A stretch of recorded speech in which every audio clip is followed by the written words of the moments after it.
Corona ভাইরাসের পর এবার নতুন এক ব্যাকটেরিয়া নিয়ে দেখা দিয়েছে উদ্বেগ। জাপান জুড়ে ছড়িয়ে পড়ছে এই মাংসখেকো ব্যাকটেরিয়া।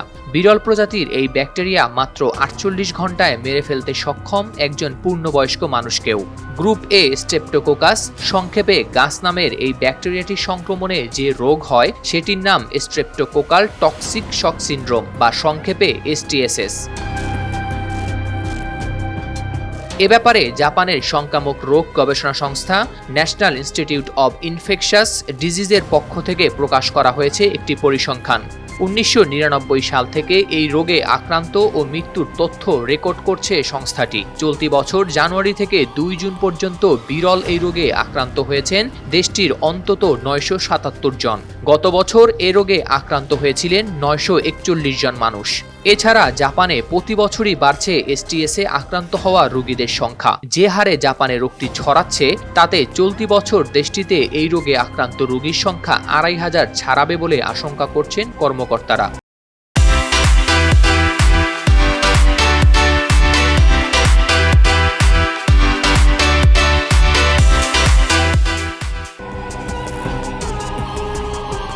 গাস নামের এই ব্যাকটেরিয়াটির রয়েছে বিভিন্ন প্রজাতি। কিছু কিছু প্রজাতি মূলত আক্রান্ত করে শিশুদের। সংক্রমণের প্রাথমিক পর্যায়ে শিশুদের গলা ফুলে যায়, সঙ্গে থাকে ব্যথাও। শিশুদের এই অবস্থাকে বলা হয় স্ট্রেপ থ্রোট। তবে প্রাণঘাতী নয় এ প্রজাতিগুলো। কিন্তু কিছু প্রজাতি রয়েছে যেগুলো মূলত আক্রমণ করে 50 বছর বা তার চেয়ে বেশি বয়সী লোকজনকে। এসব প্রজাতির সংক্রমণ ঘটলে প্রথমে গলা ব্যথা এবং পরে ব্যথা শুরু হয় মাংসপেশিতে। হাত পা ফুলে যায়, রক্তচাপ নেমে আসে এবং এক পর্যায়ে মাংসপেশিতে পচন ধরে। শ্বাস প্রশ্বাসেও হয় সমস্যা, অঙ্গ প্রত্যঙ্গ বিকল হয়ে মৃত্যু ঘটে রোগীর।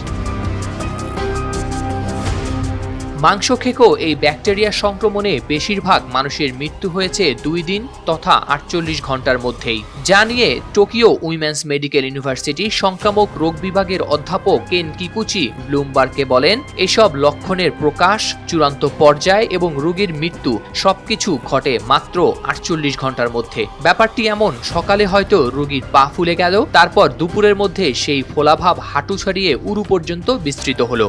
ভয়ঙ্কর এই রোগের সংক্রমণ থেকে সুরক্ষা পেতে হাত পরিষ্কার রাখা এবং শরীরের যে কোনো ক্ষতস্থান খোলা অবস্থায় না রাখার পরামর্শ দিয়েছেন অধ্যাপক কেন কিকুচি। কেন কিকুচি জানান, STS-এ আক্রান্ত রোগীদের শতকরা 30% মারা যান।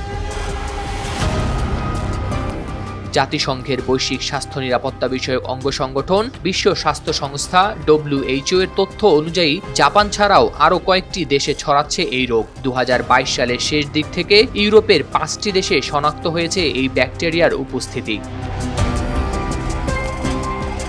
হাওলাদার শামীম, RTV।